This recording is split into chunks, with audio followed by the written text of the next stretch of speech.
Welcome back, weary travelers, to Recorder on the Wall. Today, we'll be visiting Redwall, A Winter's Tale. I'm your host, Jeremy. I'm Pete. I'm Katie. And I'm Matthias. And all was quiet through the Abbey today. Not a soul was stirring, except for all the mice, and moles, and badgers, and otters, and squirrels, and hedgehogs. So Did I miss any? everybody. Yes, Yep. they were all scurrying about. Yes, Yeah, today you know- we will be covering Redwall, A Winter's Tale. You mean you don't get off Abbey School if it's snowing outside? Well, the weather outside is frightful, but the Abbey is so delightful. And we really have no place to go since Abbey School is, well, still inside the Abbey, so... So let it snow, let it snow. Let it snow, Badger. Okay. Let it snow hares, apparently. It snows hares. That too. Yeah, we'll cover that in a moment. So what we're covering today, folks, is that while Brian was still putting these out, there were two picture books, and you're going to hear us talk a lot about the art. But if you weren't actually that interested, you should really go and read these. We always say support the official release. Yep, and I definitely recommend reading this. I enjoyed this, and honestly, this is something I definitely would have liked hearing read to me when I was a little kid. Mm-hmm. It's Same very here. sweet. It's very sweet, Yes. like a big hot mug of cocoa, which there's no cocoa in Redwall, which, despite all the continuity things I complain about, is my biggest issue with the series. Well, they can always mull some wine. Hey, Ambrose, put it down. Put it down.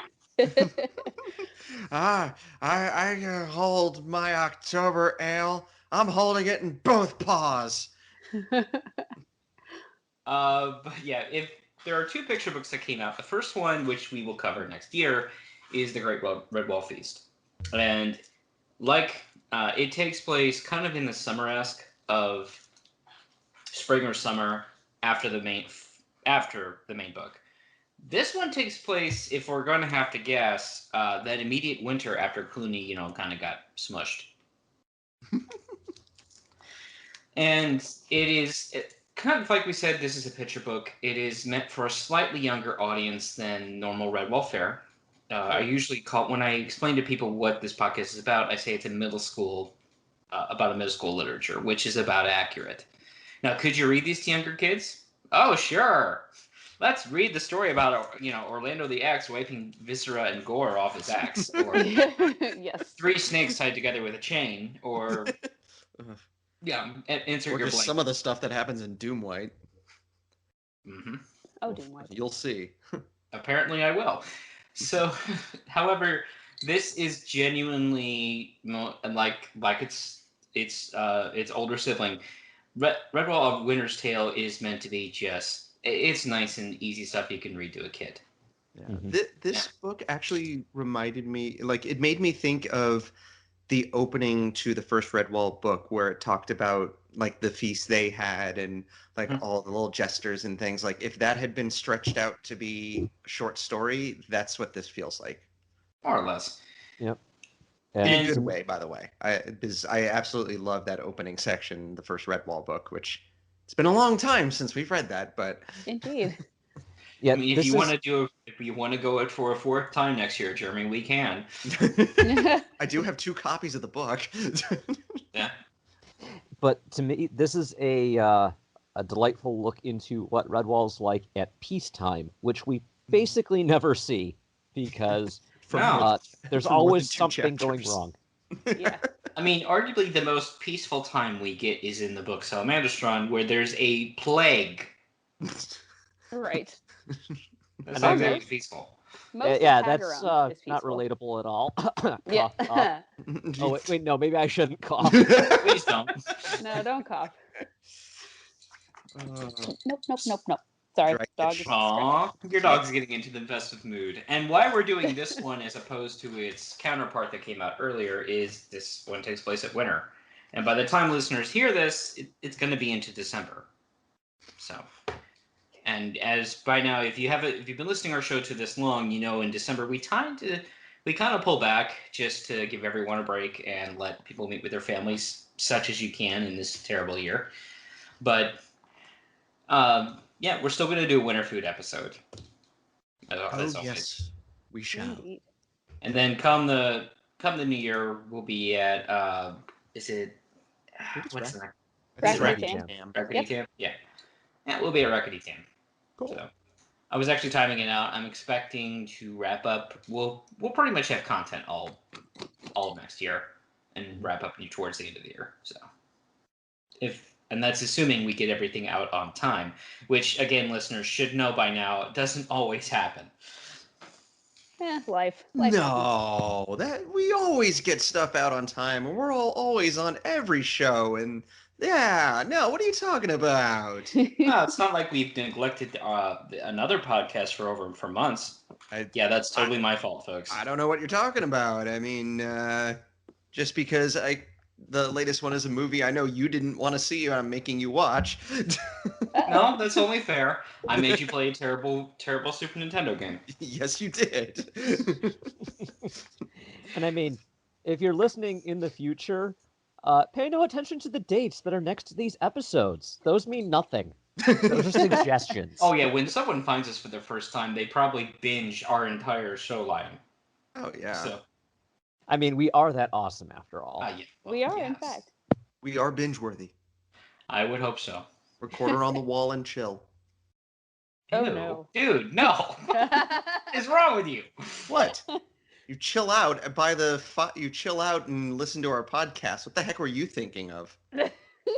Moving God, on. freaks. Moving right along.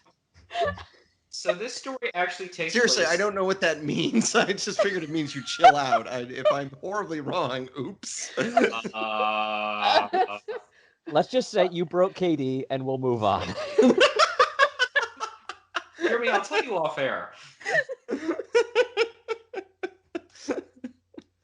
But our story begins on the literal, what we're told is the literal last day of autumn. And this entire story is told in a more poetic prose, like you would see in a young kid's book. So. Yes. And very charming. Before we get into the story proper, let's get into that. How anthropomorphic are they?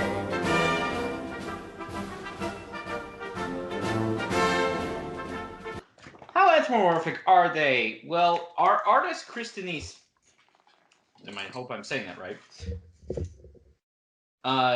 tended to, whereas the cartoon established a set of scale where everybody was A, anthropomorphic, and B, wearing clothes, and had a deliberate who was, which species were bigger than others.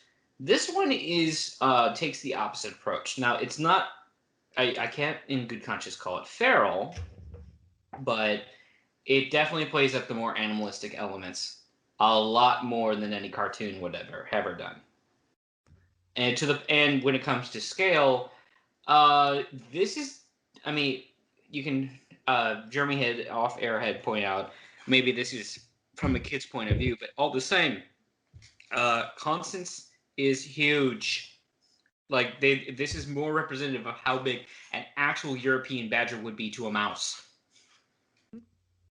Now, thankfully, I am Giga Constance.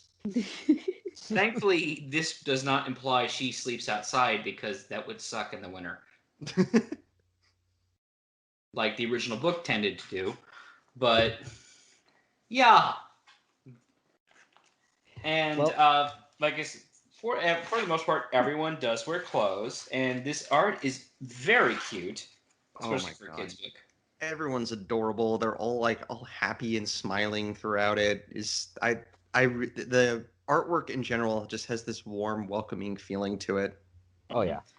I noticed. I'm just now realizing we're missing Basil though. Huh. Oh yeah. Good point. Huh. I hadn't noticed. But Matthias and Cuomo He was the are snow married. badger. Oh yeah. He was one of the snow hares. He had Spoilers. to take his winter job. But yeah. And this, for argument's sake, like I said, is taking place in the late autumn, winter, after Clooney went kersplat. Well, we're assuming because... Well, there's no Matameo yet, so... Exactly. So, Also, that's the only conclusion we can come to, except for a conclusion I will make at the end of the episode. Okay. I will say, if it is the winter after that, they remade those two bells really quickly. Yeah, they did. And we also see a lot more of the Abbey proper. Like, if you go back to the cartoon when they do these wide establishing shots and other things, the Abbey is arguably kind of small. Yeah, You've it's got like the you've one got building in the basically middle of a wall, and that's about it. yeah. Here we definitely see a lot more buildings as part of or as part of this, and the again even more than the cartoon, the art here definitely shows us like more wall tops. It just shows us more of the exterior when we do see it.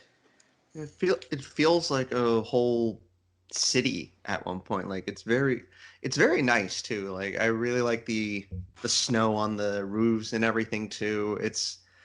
I like honestly the way I feel about the artwork in this book is the exact opposite of what I felt about the artwork for the graphic novel. Mm-hmm. And speaking of the artwork, as somebody who works in a library, handles children's books pretty much every time I go into the building, uh, as far as the art itself goes, yeah, the style is definitely warmer than you get in a lot of children's books, especially more modern ones. This has a more traditional approach. If you look at books that were originally illustrated back anywhere between like the 1930s and the 1960s, there's a lot of very muted colors and a lot of just straight up hand drawn illustrations, very uh, artistic in their depictions, but not very more evocative for emotion than actual conveyance of yes, this is clearly what is going on. Well, there's a bit of a Richard Scarry vibe almost, but whereas his was more clean, all of Christopher's art here is one, it was traditionally made, not digitally, and two, um, it's it's got that kind of naturalist point when you do traditional studio art where it's definitely imperfect, but in the best of ways. Yep. Whereas digital art can be very crisp and very obvious in what it is. Yeah, no black outlines around the characters and sets, except when you need it to like have the object stand out. So, if you look at a one of the mice, they might be edged in like a light brown, but that's about it. So it gives a very soft light to each of the characters, I think adding to that coziness. To contrast a lot of modern books that either have very like bold, strong colors, like almost overwhelming, or they use very heavy lines. This doesn't have any over the top stylization. This is very much just I don't want to call it like Precious Moments, because Precious Moments is a little bit too saccharine. And creepy. Yes. But it's closer on the sliding scale of that to, the modern book that looks like it was somehow put together in Adobe Flash. Yeah. Our story begins proper. Sorry, go ahead. I was going to say, I also like the little things that he kind of puts in the backgrounds. Like on page 47, there's the little badger toy. The little like badger on wheels with the pull string. I just thought that thing was really cute looking. Aww. Oh yeah, he's very detailed in his art for giving background and it's really well done. So, story begins proper. It's the last day of autumn, and we see that two of the Abbey babes are outside the walls. As they tend to do. Well, they are being supervised. You can see someone in the background. And we have two of the Abbey babes, Bungo and Tubspike, who are supposed to basically watch out for noted guests that are coming to the Abbey. Bungo is a name that he's used before in Martin the Warrior. So I'm kind of wondering which one came out first. I was thinking of definitely reminded me of Warrior. Burgo, the one with the that was always eating the garlic. Because I likes Oh yeah. it. Yep, Yeah. that's what that reminded me of. No, Bungo was Grum's nephew. Oh, okay. He This- could be a descendant. Yeah. Possibly. This was originally published in 2001. Okay. So Definitely yes. after Yeah, Martin. way after Martin the Warrior. Okay. So, speaking of which, Martin isn't in this book. Like, we don't even No. see we don't even see the tapestry at any point. Hmm. So, He got eclipsed by the snow badger. He, he demanded too much for a cameo appearance. Oh, so taking after animated cornflower, I see. Yep. well, no. Animated Cornflower just bullied her way into taking all the roles. That's why Sister May was pushed aside. Poor Sister May. Yes. Indeed. Justice for Sister May. She Hashtag. didn't get to drug anybody in animated form. No, I think she actually did. No, but they it was- did. Oh, she did? Okay. Yeah, Yeah. but Cornflower had the idea, not. It's been a Sister while. Or has it? Wait, when did we watch Madame Mayo? I can't May. A remember. while think- ago. Last year. May. Yeah. Oh, okay. I don't know so why I that's- remember And specifically we're it not was going last to get May. to we're not going to get to that last cartoon season until about middle of next year. So anyway, so our two Abby babes are watching for a special guest, and as only kids can do, or at least those young at heart, they're playing in the leaves. Well, yeah. They couldn't leave it alone. Ding. Thank you. We're walking. So our the next thing we see is, and it has nothing to do with Noonvale.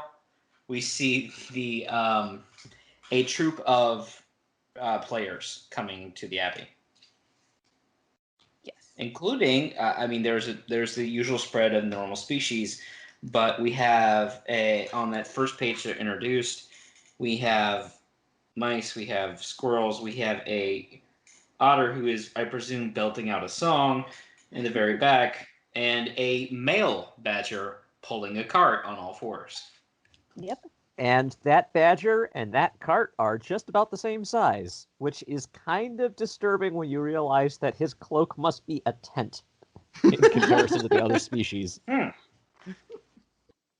Yeah, and as we kind of indicated earlier, size-wise, comparatively, he is giant compared to most of what he's going around. And we still haven't seen Constance yet, and she's coming. So, Thump. so yeah, they are playing a song as they approach the Abbey, and the Abbey, like, oh hey Sam, when did Sam start talking again? Somewhere in between Redwall and Madame Mayo. It was Yeah. in the summer because they named a summer after it. It wasn't it the summer of the talking squirrel? I remember that. Oh yeah, apparently he broke his silence a little early. Maybe this is the winter of that year. Would also makes more sense for the amount of time it would take to get those bells working. So Well- instead of half a year and a half. Yeah. Possibly. Again, we have no indication of if Madame Mayo is even around, much less the other kids who eventually, get kidnapped. Yes. Spoilers for Madame Mayo if you haven't listened to that one yet. We've covered it twice. Moving on. You haven't listened to the second book that we covered ever. Or the second cartoon season. Mhm. Yes. Yeah, if you've That just found the apparently we did in series May and of this is last the year. first Yeah, if you just found the series and this is the first thing you're listening to, please go back and start from the beginning. Everything will make much more sense, especially our obscure in-jokes to our weird humor. Oh, of course. So Yep. yes, he's not Silent Sam. He's Noisy Sam, Yes. as all kids, when they eventually learn how to talk, become. So. What was that the line from The Simpsons? The sooner they learn to talk, the sooner they learn how to talk back. Yep. Yes. Like my nephew has two different volumes, sleeping and shouting. The volume knob broke. Yeah. Yep. Pretty much. So Sam starts shouting, "Hey, everybody, they're here!" And yes, they start ringing the bells, and we see two, I would presume, brothers of the Order ringing the bells because they're in the green habits.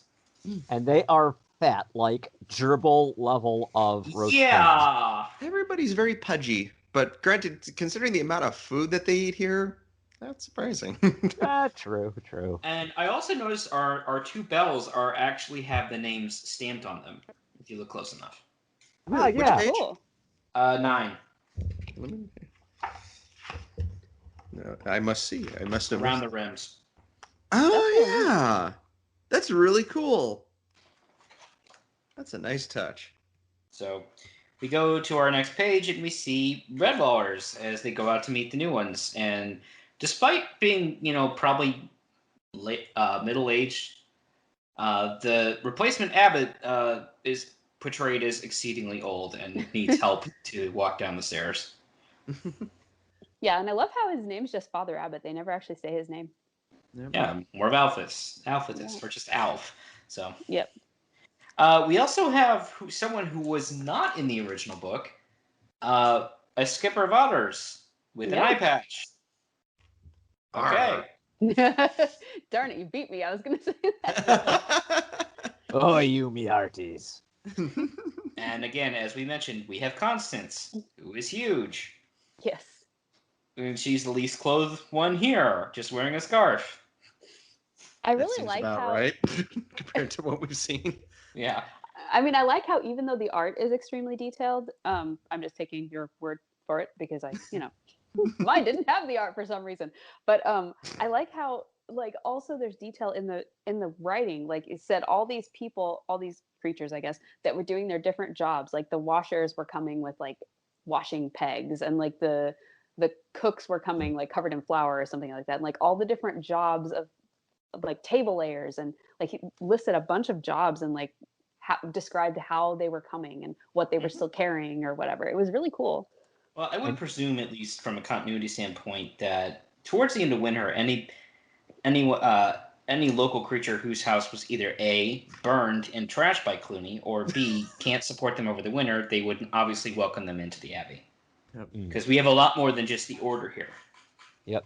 And what I love is that I think almost every one of those roles that was mentioned in the text, you can see represented in the pictures in some way. Mm-hmm. That's really cool. So we next page we get a closer look at our traveling theater troupe, including a hair, our only hair. Yeah, there's no Basil. He's out campaigning somewhere. He's patrolling. Or He's maybe out. he went looking for our missing dad squirrel. Yep. Oh, yep. Well, they do have like in Matameo, we do see that he's not actually living at Redwall. He's not. In No. Matameo, no. He arrives at one point in Matameo. Oh, Yeah, he's he probably arrives with living the piece. nearby. Mm-hmm. Yeah. Maybe he was just coming back from campaign looking for Mr. Squirrel. Mm. It took him I was that going to long. say he was reluctantly looking for the Vole family, but Aw.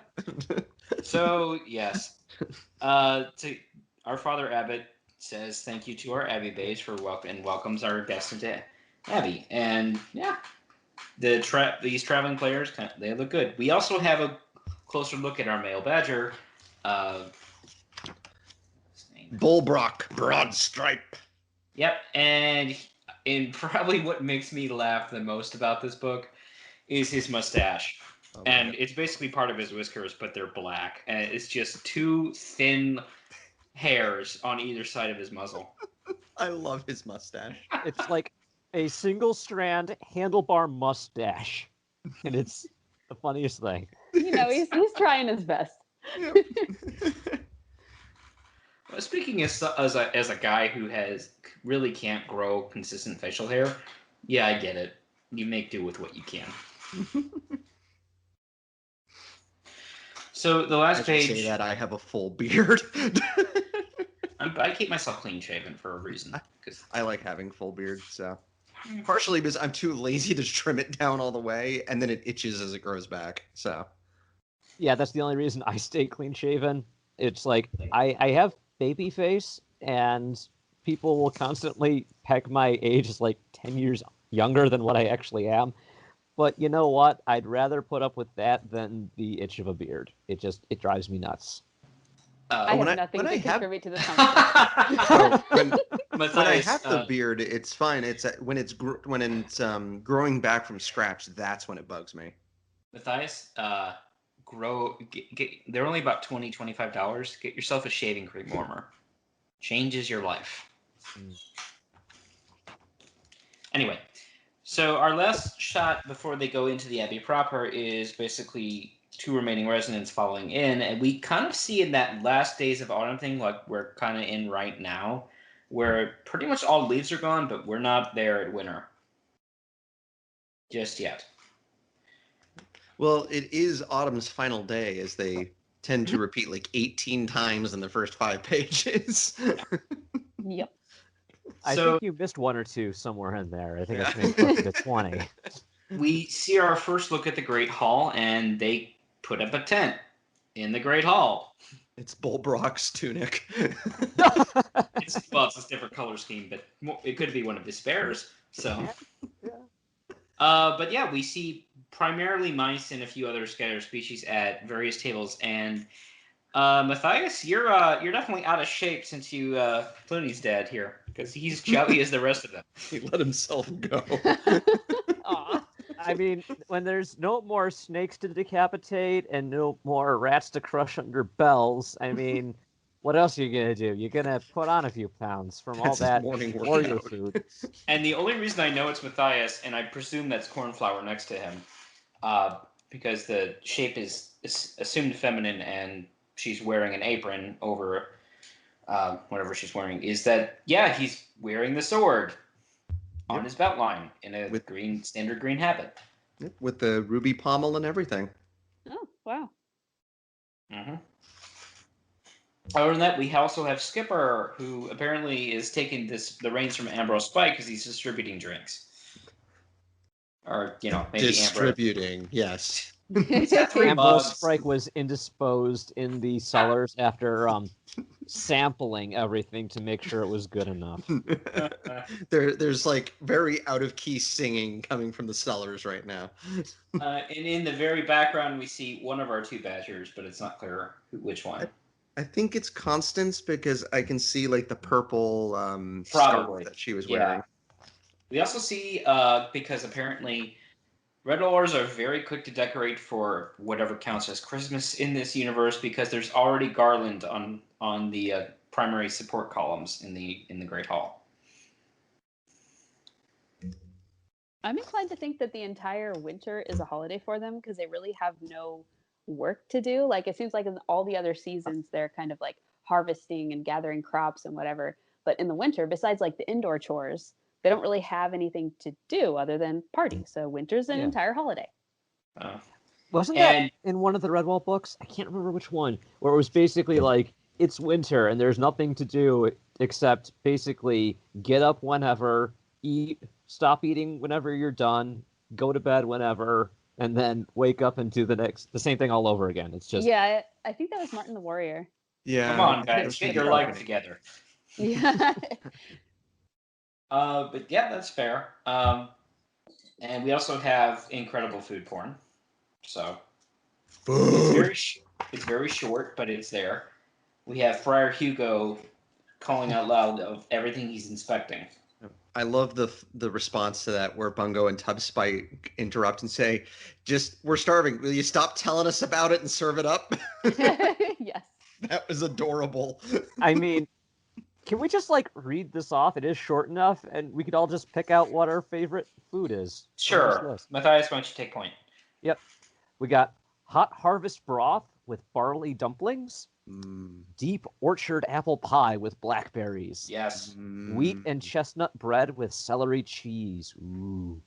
Honeyed pear flan with preserved strawberries. Oh. Leek and mushroom turnover in mint and carrot sauce. Oh, man. Abbey trifle with meadow cream and candied acorns. Okay, all of the above. I think I'm Just gonna give go for me that all word. the things. I think I'm going for the apple pie with blackberries. That does sound delicious, dude. All the things sound delicious. All the things. I can I want have- all. I want it all, and I want it now. I want like a 4-course meal. I'll take the broth, I'll take the bread and cheese, I'll take Ooh. the turnover or the leek and mushroom, whatever, and then the flan for dessert. That'll be fine. Okay. There we go. I'll go for the wheat and chestnut bread with the celery cheese, and the apple pie with blackberries. nothing else. I don't need anything else. And You then have a we get- flan in place then. Oh, We get- don't trifle with me about this Oh, I dang. was going to Come say on. those strawberries won't be preserved that much longer when you put them in front of me. Okay, mean, just for that, I'm taking the trifle too. I get a Yeah. 5-course meal because of all your puns. food. Come on, these puns are super. Alright, next page, we get introduced to our one hair because, as we established, Basil is out. We get all right. Hypericum haddock hair? You know, Yep. and that's still among the shorter hair names we've seen in this series. This is true. I mean, Beauclair feathering Saul Cosfortingham. Oh, don't forget Jod. I was going to skip Jod. Hmm. He like is leading, and our actual troop name is the Thistledown Troop. So again, nothing to do with Dunevale. I wonder if that's a descendant of Bart Thistledown. Oh, Possibly. Oh, yeah. I didn't think about that. It occurred to me just now. So I also noticed he's two things. He's holding up what I presume is either a wooden megaphone or a conch shell. He's carved into one. It looks like a big shell. He carried a big curling seashell. Yep. And on the floor at his feet are classical theater lights that you turn on to project more light towards the stage. Or in this case, they're candles, but, same thing. Yep. Same principle. Can you handle the candles? We get, and the next couple of pages are basically these individual members of these troops just doing their various acts. and We it's get so much fun. Mm-hmm. We get a trio of mice who probably are something like I'm blanking here. They're singing, aren't they? Yeah, they're just singing They're mice. the three melodious mice. Yep.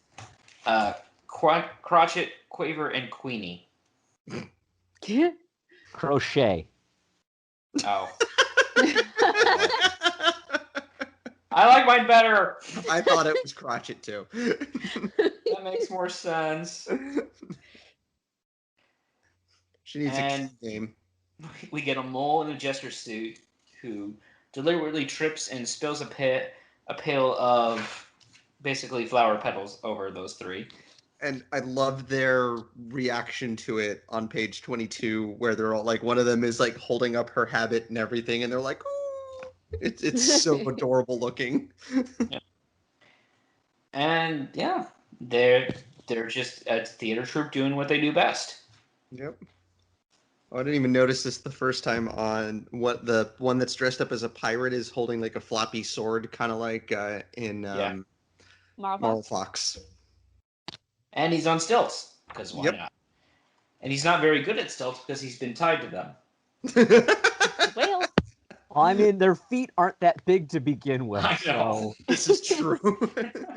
He doesn't have much of a leg, too. So, And we also get our male badger Broadstripe, who literally picks up who takes after Constance's example, only peaceful, and picks up an entire dining table with basically the rest of the troop on it.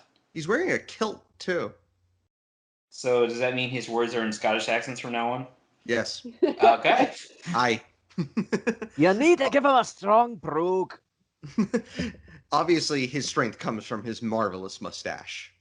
Mm-hmm. Oh, obviously. Which you can barely see in this page. That's how powerful it is. It doesn't need to be thick.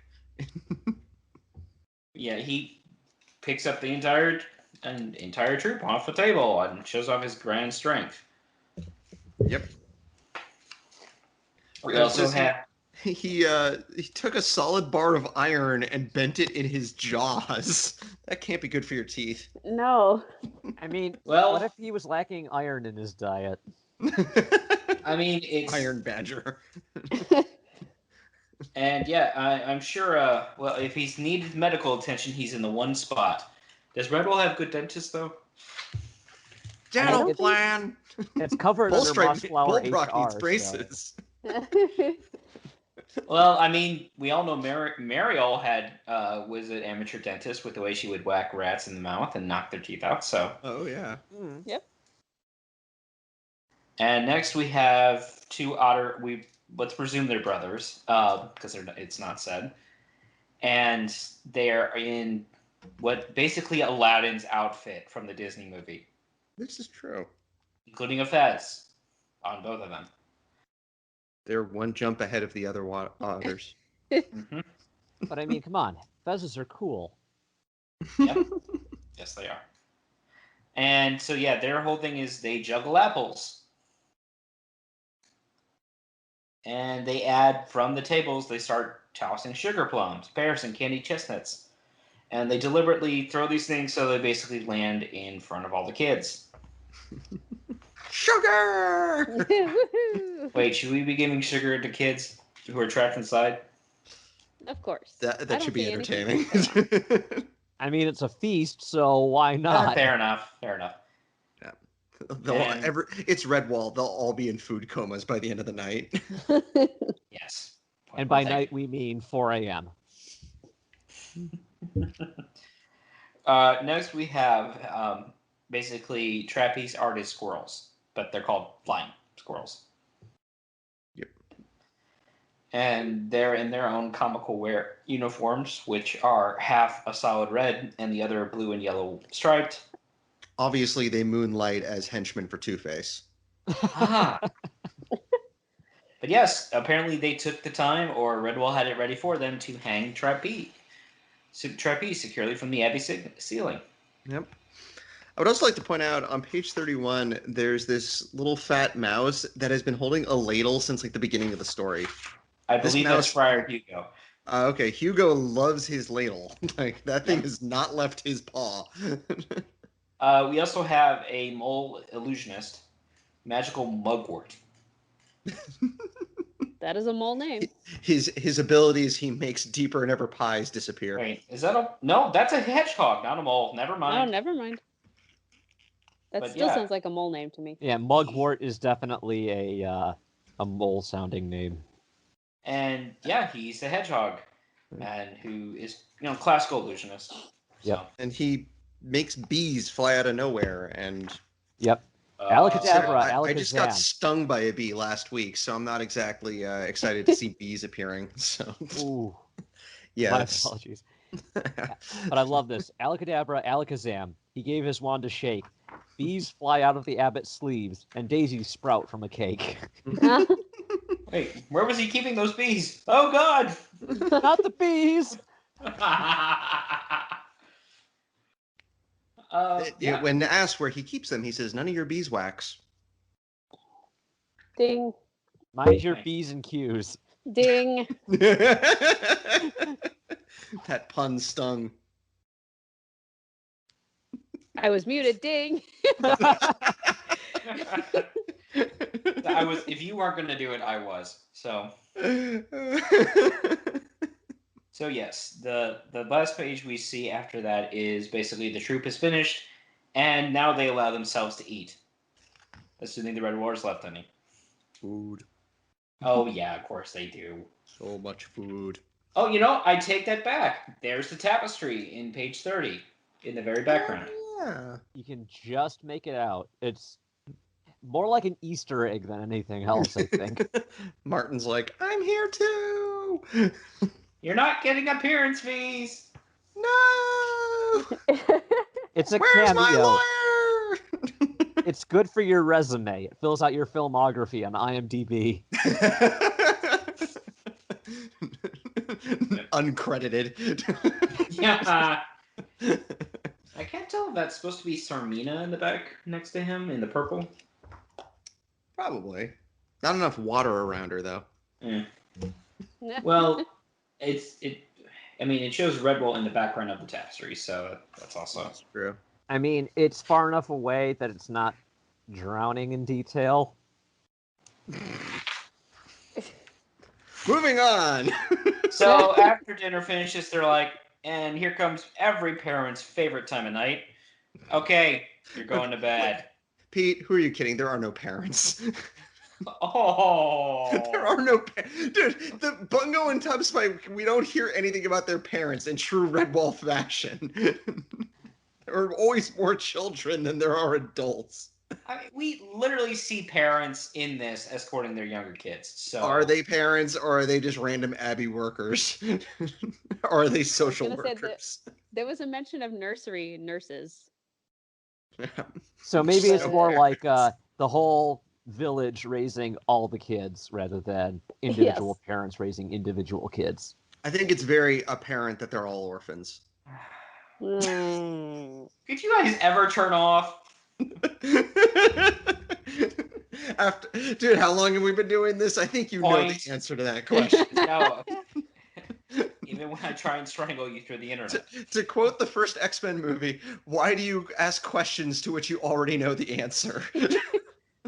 All right, so Constance is like, okay, you're going to bed. And of course, the babes grumble about it, but the Bullrock is like, Bullbrock, like, nope, you're going to bed because I'll tell you a story. Mm-hmm. And this poem that they say to the Dibbins is just so adorable. Up the winding abbey stairs, the little paws go plodding in the flickering lantern light. Their teddy heads are nodding side by side wearily, snail-led like Dibbins creep. Redwall spiral staircase leads to land of sleep. Oh God, it's Penguin's lawyers! Help! Help! Well, And Pete's then we gone.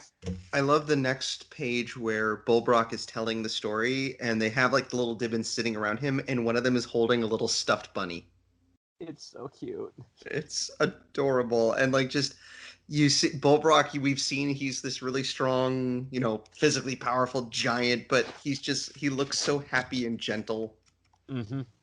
He's, you know what he is? He's that big guy that we all knew, at some point in our childhood, who is, just gentle giant through and through, just sitting there. There's a fire going in the fireplace, and he's weaving this amazing story to entrance their minds and lull them to sleep. Yep. And again, we see his very thin little mustache. Mm-hmm. It's other than his clothes, it's the only way we tell him difference between him and Constance. Although they're rarely in the same panel, let's be honest. Then immediately go to page 36, 37, where they're both in the same image. Okay, but before we do that, the story he's telling is like it's basically a Santa knockoff, for lack of a better words. He's telling them about this legend of a snow badger that comes on autumn's last night and basically brings on winter. And you should never try to look for him because if you don't, then he won't. He'll go home. He won't come, and there will be no winter, and then there will be no spring, and we'll all starve to death. Is this like their version of Groundhog Day? I was actually thinking, yeah, I can see the Santa comparison, but also Jack Frost. Snow badger nipping at your windowsill, or whatever the heck it is. Something like that. I don't know. But yeah, Lyrics his whole thing is, he brings the winter, and Dibbins should not look for him. So of course they're gonna stay out to look for him. Come on. Yeah. Yeah. It's so. But most of the kids are basically out when he finishes the story. Yep. And yes, there are both badgers in the same artwork. Thank you, Jeremy.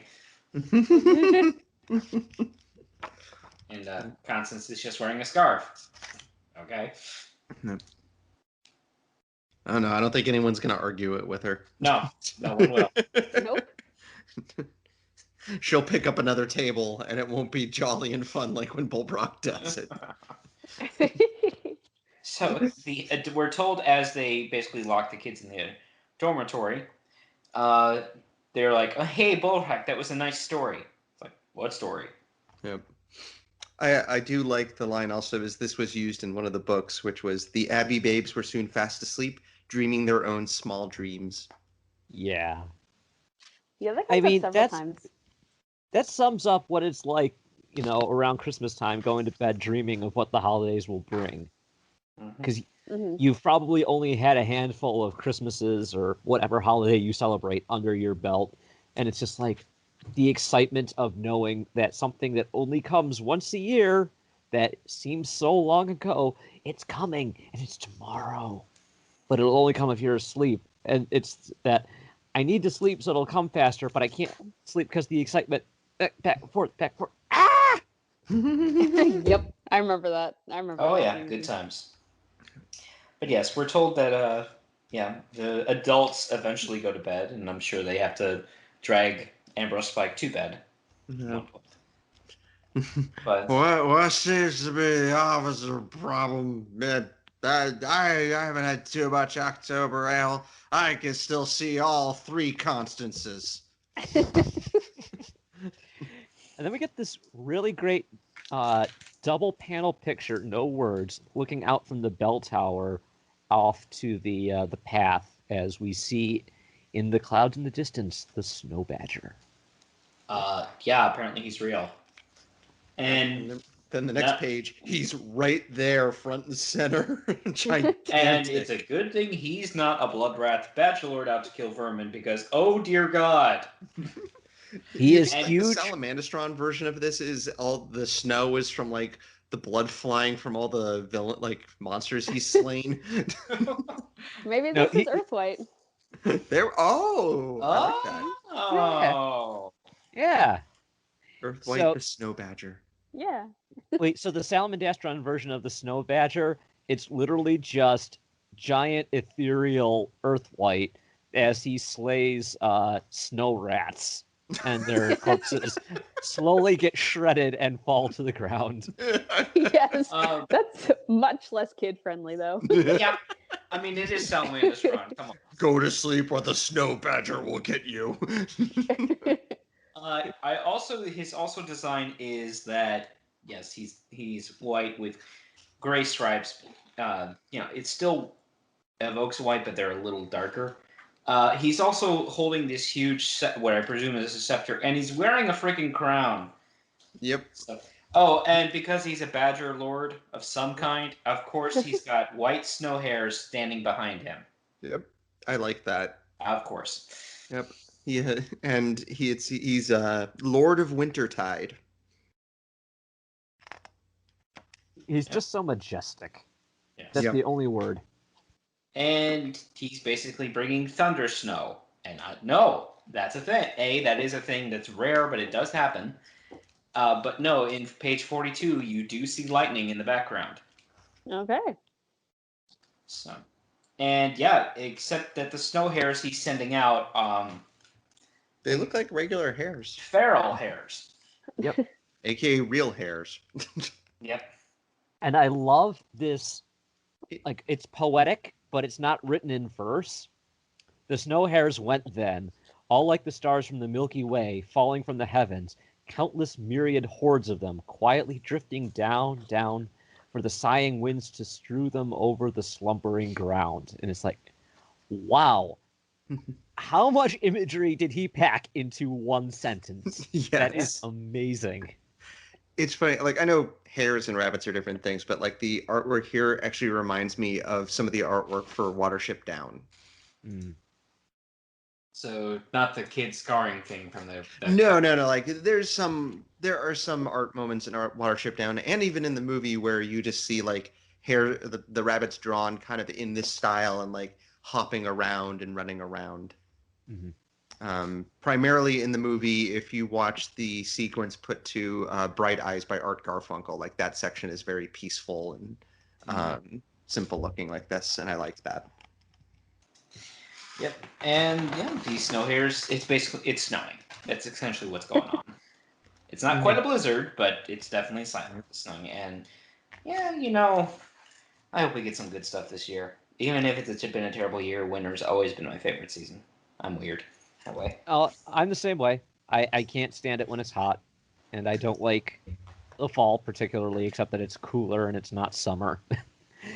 I mean, I'm sure you're the same way where it's a love-hate relationship. By February, you hate it as much as the rest of us.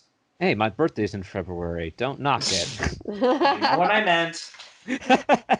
I live in San Diego. We only have 2 seasons, which is warm and not so warm. Don't you mean summer and road construction? Yes. I thought you were gonna say just regular weather and the state is on fire. Yeah, oh, that too. Well, Burning and not burning. Yeah, burning and not burning. That's where the heat comes from. So yes, the Stone Badger himself takes it upon himself to basically peek in the windows at Redwall Abbey. Anyone awake? Anybody? Hello in there. And And we see the kids, kids' dormitories, and it's adorable. My gosh, yeah. You Like see I their said, toys. the little badger toy on wheels, the little stuffed bunny in the windowsill. Almost Oh my velvet. gosh. Okay, that's what this is reminding me of. It's Hmm. not Richard Scarry, it's Velveteen Rabbit. ah. yeah, there is a similar art style, and a little bit of Peter Rabbit as well. Mm-hmm. This one image actually makes me think of Goodnight Moon. I can see that. It also reminds me more so the characters than the backgrounds. Remind me a little bit of Rosemary Wells. Her books, Max and Ruby. I don't know if you know I don't those think I've books. read those, but No. yeah. Hey, well, I work in a library. I see them all the time. Fair enough. Matthias is our walking library. It's Brary. going to hurt you. I'm going to perform the classic book drop. The classic book drop? Is that like a mic drop?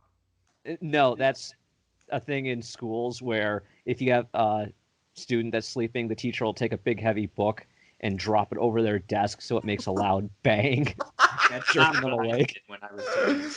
Oh, I never had that happen at school. One of my teachers once slapped the desk of somebody and scared the hell out of them, but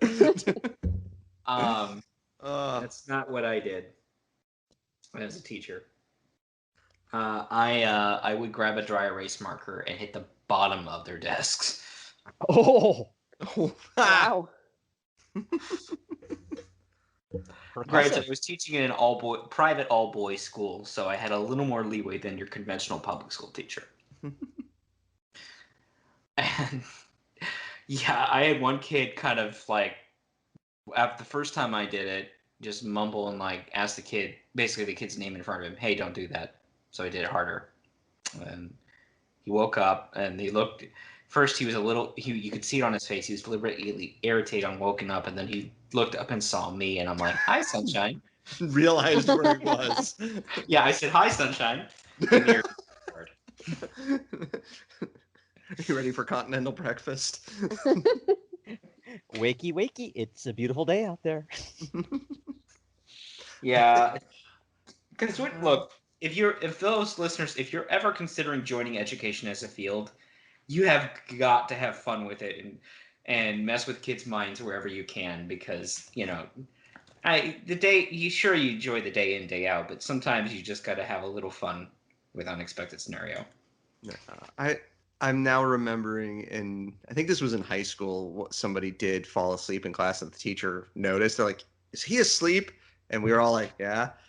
I can't remember what the heck she did. Like I think she threw something or did something, and he immediately woke up and was like, who did that? And everyone pointed at the teacher, and he's like, oh. My favorite thing I've ever heard of a teacher doing was, I wasn't in this class, but I was at school that day, where someone fell asleep in class, and the teacher, who is one to be known one of these humorous prankster types, got everyone to grab all of their stuff as exceedingly as quietly as they could, and he deliberately left the room with all the rest of the students, and basically basically got the kids out in the hall and away from the classroom, so they weren't obviously could be seen from the door. And then he did some sort of loud noise to wake that other kid up, and the kid woke up, looked around, and started to panic because he thought it was class had ended and everyone had gone. Oh god, that is beautiful. This wasn't in school, but I remember when I was a game tester, we had to work overnight one night, and this one guy kept sneaking off to like go to sleep in different rooms. And so when they figured out where he was, one of my coworkers was like, "I'll wake him up." They left the room with a cup of water. I was like, "I bet you they come running out." She came running out, and the guy was stumbling out, like wiping his face off. We're like, "What's going on?" Okay, but back to Redwall. Can't keep talking about this. How did we get here? You're It's talking it's about padding for the kids episode. sleeping. Sleeping. Look, more sleeping people. So, of course, one kid has Bungo. Bungo. Of course, it's Bungo. Yeah. And even in his dreams, he's being mischievous. He's evil. Yes. Apparently. Yeah. The heck was Bungo the mole thief. Yeah, he stole pies and pudding from the kitchen windowsills. He joked about being a big mole without taking a bath, so he stinks. And then he's thinking of like pelting people with snowballs and making them cry. Like, oh my god. Yep. Yes, he's definitely an Arvin type, in effect. Oh, You know, man. young Arvin, not old Arvin. Yes. Personality, Arvin. But yes, our Snow Badger is just like, he basically lingers on a little too long for the dawn, and he's looking at all the creatures inside Redwall Abbey, kind of creepy. Hello, children. And yeah, Bungo rushes to the window and sees him, and it's like, "Hey, you're that Snow Badger." Yeah, important note, kids. If you wake up and see some giant dude like outside your window, don't do this. Because even compared to Constance and Bull Brock, this Snow Badger's like 3 times their size. Bungo's like half the size of this dude's nose. Yeah. The dark patch at the end where the badger's nostrils are, that's about the size of Bungo. This is a Bungo is giant one of his badger. boogers. And Bungo's just like, oh, he doesn't know, it's cold enough to snow and stick out. He opens the window because, you're waking everybody off with that draft. And it's just like, hey, Snow Badger. Good. He wakes him with a good day. And he's just like, and the Snow Badger himself's just like, oh, well, hello. And he immediately actually grabs the little kid in his paw. God. I hope no adult is looking out the window right about now. I am an adult. I mean, if the artwork wasn't so charming, the size ratio makes me think of Shadow of the Colossus. Yeah. Oh, yeah. Yep. And he's just like, and the little mole babe holding on to one of the mighty claws, looking at the abbey far down below. Bring our... Oh, God, I can't bear this. Ain't I oop your zer. Be you a going to take oi oop to e clouds with ye. Okay, my turn. Yeah, That was please. wrong. Bain our fly up your sir. Bain't you going to take ye oi up to ye clouds with ye? You win. Yeah, anyway.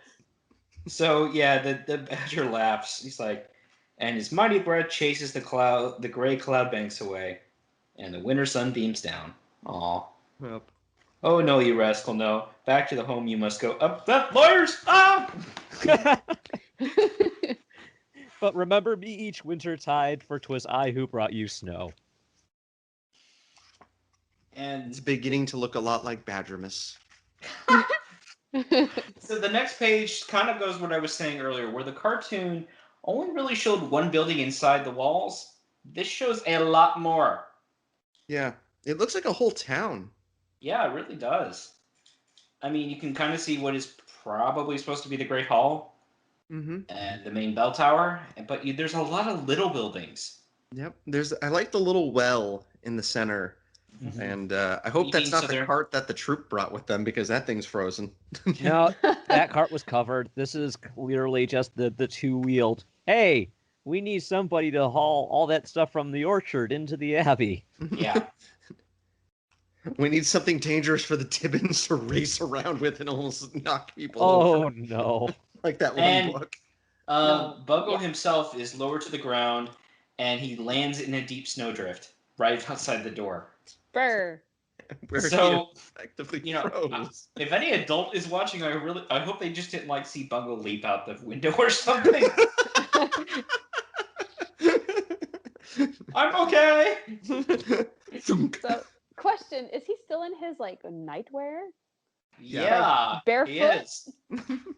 Oh, they're all Barefoot? sort of barefoot. Yeah, Right, everybody's but barefoot in this. Fur. Yeah. I mean, that's Ooh, what he freezing! Brr. Right. Brr. Why do you think the moles always go brr? So, and yeah, Snow Badger's like, okay, I'm done. So, I have to go now. My planet needs me. Well, I mean, yeah, his planet does need him. It's the planet that Mossflower's on. He has other places to put frost and snow to. yep. And so basically everyone woke up pretty much the same time because now all the little kids ran out into the snow, including what looks to be like Sam and who is buck naked. It's his way. I like the where's a hill to roll down? Where's a pond to skate? Snowballing, tobogganing. Oh, isn't winter great? And yeah, we also see the elders were like, hey, there's a mole kid buried in the snowdrift. There's a mole kid freezing to death. We should do something about that. While, yeah, he looks to be okay. Volbrock has his giant like sleeping cap on. It's so adorable. And Skipper is in his own winter wear there. Yep. With an eye patch. And a shovel. Yep. And yep, Skipper even says, well, I see old Snow Badger visited us last night. Yep. And Bug was like, yeah, he certainly did. I see him. And I like how they're all like, oh, no, yeah, sure he did. And Bulbrock's like, yeah, he did. I believe you, Bungo. And they both have this little, what's like a little orb on a string. Mm-hmm. Yep, a little bag on a string. It's like, and it has like a tiny little crystal in it where it's like a little piece of ice, and that's from the Snow Badger, showing that he visited them. Yep. Yeah. And Constance's just like, oh no, that's only a cloud. No, it's the Snow Badger. I'm telling you. Cut to Bungo in like a straitjacket. I saw him, I swear. Sorry. And this little snowdrop crystal thing had a little poem that goes with it because it wouldn't be a Redwall anything without some kind of riddle poem of some sort. It wouldn't be in Orphans and anything poems. Brian Jakes without. Orphans and poems are Redwall staples. Yes. Which I do have to say, this poem is like, once they, unjumble it and everything, it's fine. But it's just kind of odd because it's die written a last cry is the first line. And it's like, Dark. really kind of odd for the word die to be in this cheerful children's tale. Yeah. I also have to like, Bulbrock's like, hey, now read what the parchment says. This kid Bungo can't read yet. Yeah. And Father Also- Abbott is basically like, here, let me read it. You're not going to Abbey School until next summer. Yeah. It's die written a last cry, there find dearer of, off thus poor threat, it formed her love. That's weird. Yep. And because it's just so off, it has to be anagrammed because Brian Yep. loves anagrams. Yes, he does. I mean, we saw that in book 1. And that is. Yeah. Ah, yes. So yeah, basically the poem they don't figure it out, but it's like Bulwark's like, okay, go play. Yeah. And- If you have until the end of the day to figure out, if not, spoilers. Yep. So the next page is mole kids who are tormenting adults while various otters skate on the pond, and apparently Skipper fell on his backside. I like Skipper slipping and sliding. Um, Oh, it's Bungo and Tubspike throwing Of course it snowballs at them. Of course it is. Yep. Yeah. And they looks like they were starting to put together like a giant snowball, maybe for a snowman or snow mouse Yeah. Or that's snow a heck badger. of a snow mouse. or snow Or like badger. snow badger. Let's be Yeah. honest. And they then start having a snowball fight. And I love on the next page, Constance is like hiding behind a tree, and it's like constant stealth is not your strong point. She's Metal a very basher. big target. Yeah. Man, I've had very few like really good snow fights growing up, but I think the best one I ever had was we had this blizzard that hit St. Louis when I was in college, and it was just not during the day that classes got canceled about afternoon, and then just the walk home back to the dorm, I could not. There were snowball assassins everywhere. Oh man, I ended up taking probably an hour-long hot shower after that. Man, probably similar to what that is. My own like snow time winter hijinks. When I was a kid, my dad took me to a camp for like a father-son snow day thing. Now, I am not an outdoors person. I am very much indoors, having hot cocoa by the fire while everyone else skis type thing. So while I had a certain amount of fun, I didn't have proper boots.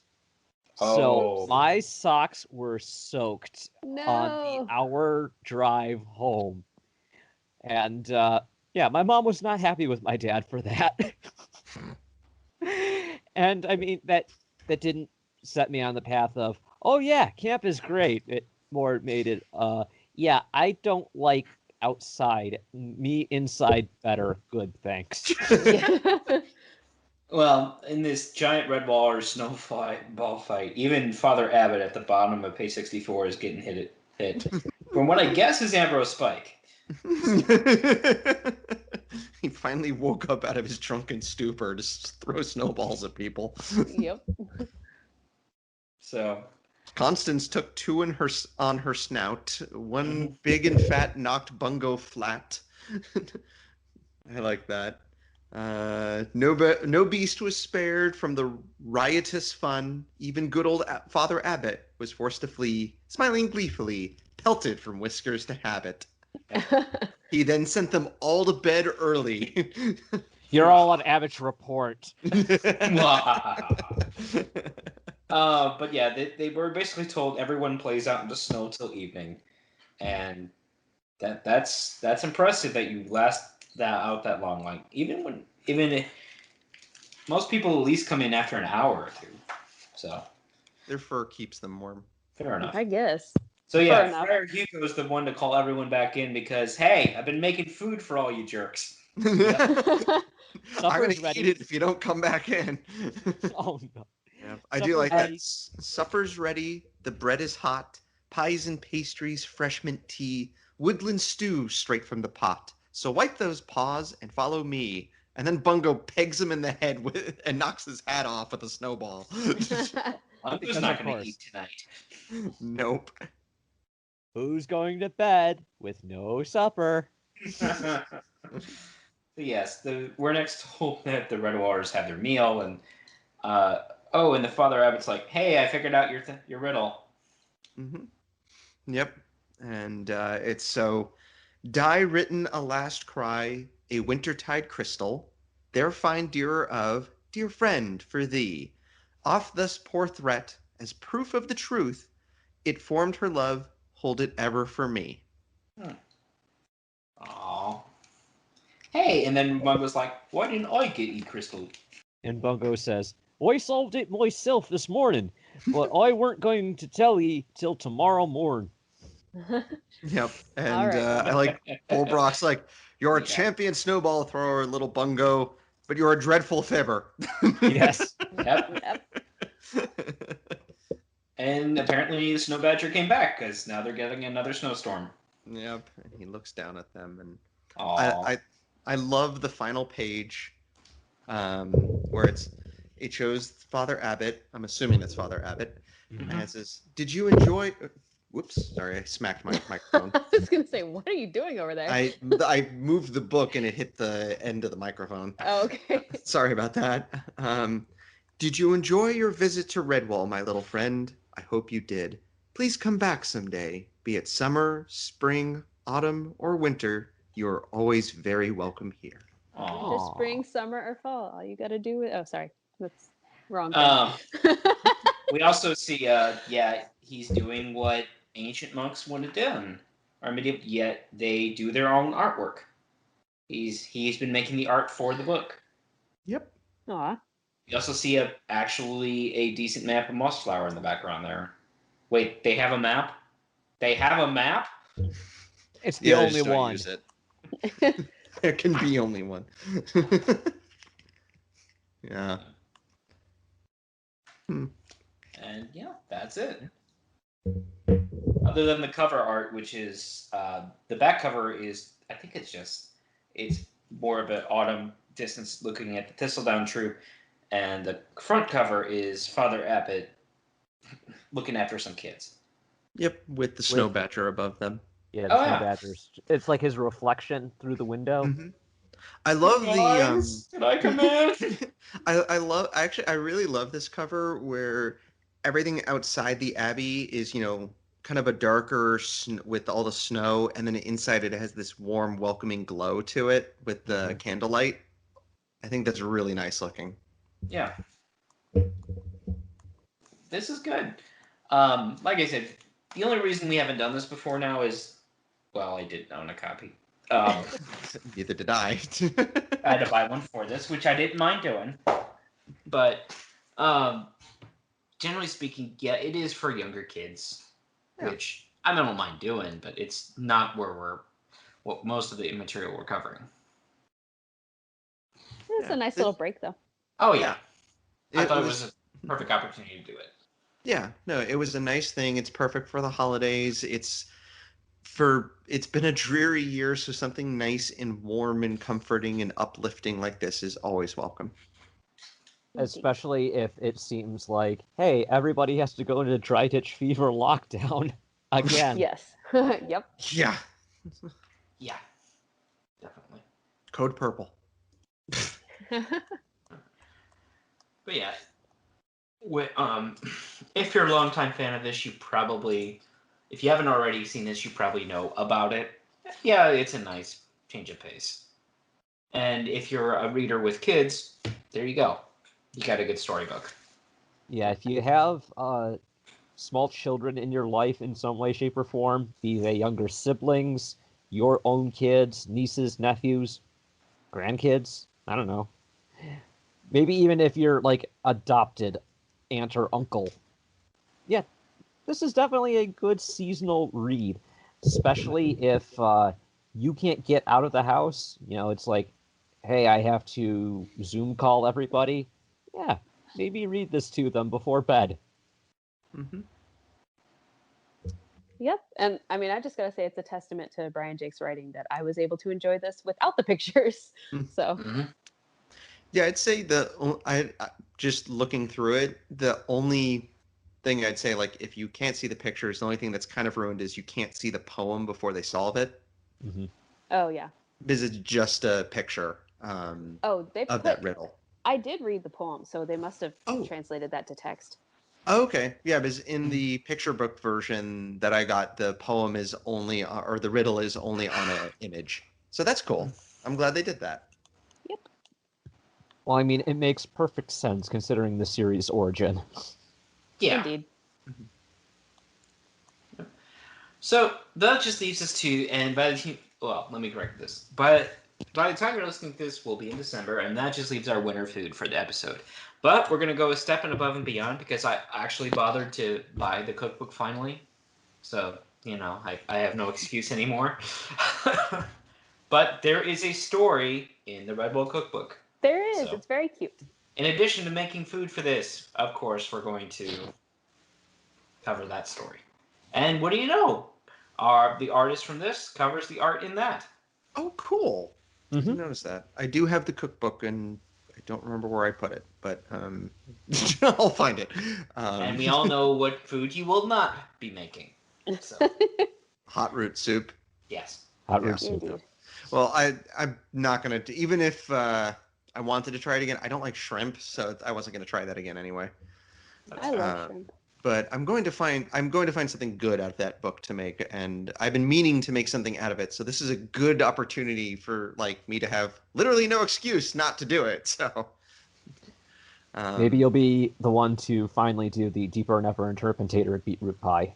I actually did that at one point before this podcast. How did it turn out? It was good. I think I put too much cheese on it. That is blasphemy. You can never have too much cheese. Yeah, except for this time I think I did. I really did. So, that's fair. Although I have some interest in their version of October Ale, which is basically the same like Harry Potter. What do you call that? Yeah, it's very sweet. I would try it like with an actual ginger, like alcoholic beer, like not very sweet, because otherwise it's just super sugary. Like I come from a family who likes to do their own brewing, mostly of wine. But nice. Yeah. So we'll shall see. All right. So you can make something old or something brew? That being said, you can find us on recorderonthewall.com. I'm ignoring Jeremy's joke. You can contact You have acknowledged it, though. You can contact us on Twitter at ROTWPOD. Also, email us at rotwpod@gmail.com. Although I'm really getting bad about it, I am somewhat active on the Redwall forums and Redwall subreddit Eulalia. And we are, of course, and you can find us pretty much wherever you get your podcasts. We are on Apple Podcasts. We're on the podcast section of YouTube Music because it's no longer Google. Because they merged the brands. They need to stop changing their names. So, yeah, it's YouTube Music. So, I had to update the links earlier this week to reflect that. And yes, we are still on Spotify. Cool. And real quick, I'll look for reviews. We're everywhere you want to be. That makes it sound like nowhere that you don't want to be. Makes it sound like a credit card, dude. Huh? Making it sound like a credit card. And I'm just thinking of like a Redwall credit card. Like, need supplies for your next adventure? Well, it sucks because what's in your habit? Oh. MasterCard. So, no, we don't have any new ratings or text reviews, but we do appreciate them and people feel so inclined. With quality puns like these, how could you resist giving us a review?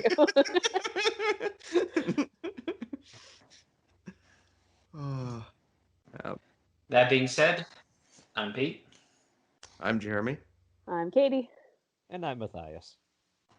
And folks, stay safe and have a good winter. Yep. Bye. Bye, everybody.